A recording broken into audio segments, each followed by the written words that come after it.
हम सारे काम करेंगे सुबह से लेकर रात तक, दुनिया भर का सब कुछ हमें सूझता है, रुझता है, लेकिन हमसे भजन नहीं होता, हमसे भजन नहीं होता।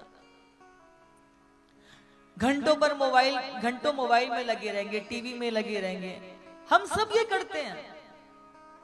दोस्त मिल जाए, परिवारी जन मिल जाए, आप देखिए अभी तो हमारे जितने भी शादी विवाह के हम तो उत्सव देखते हैं, हर किसी को हमने इवेंट बना दिया।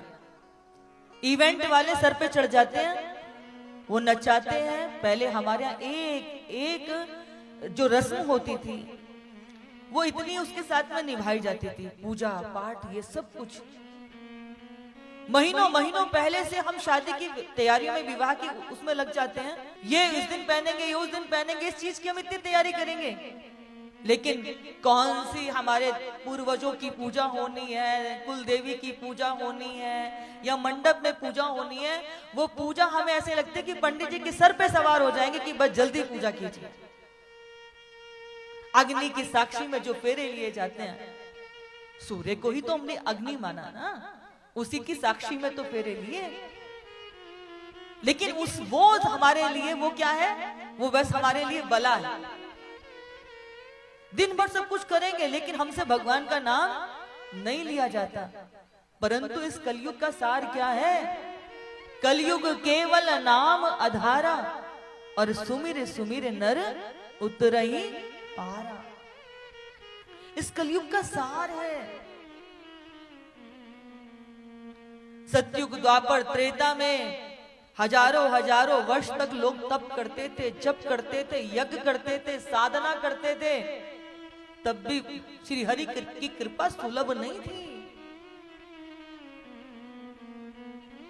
क्योंकि समय का अभाव था। मैंने हिरण्यकश्यप का आपके सामने प्रसंग नहीं लिया, पर हिरण्यकश्यप ने भी क्या किया था? यही तो किया था ना, हजारों वर्ष तक तप किया था। और तब ब्रह्मा जी को प्रसन्न करके क्या मांगा था? अमरता का वरदान मांगा था। पर अमर हुआ क्या? हुआ क्या? क्यों? इस पृथ्वी पर जो भी जन्म लेकर के आएगा शरीर छूटना ही है। ये इस जीवन का कटु सत्य है, कोई अमर नहीं है। राम और कृष्ण भी यदि इस धरती पर आते हैं, एक समय अपनी लीला का संवरण करके भगवान को भी अपनी उस चेतना को, अपनी उस शक्ति को, अपनी उस कला को समेट के जाना पड़ता है। बड़े बड़े ऋषि आए, हजारों वर्ष तप किया, साधना की, पर क्या वो टिके क्या?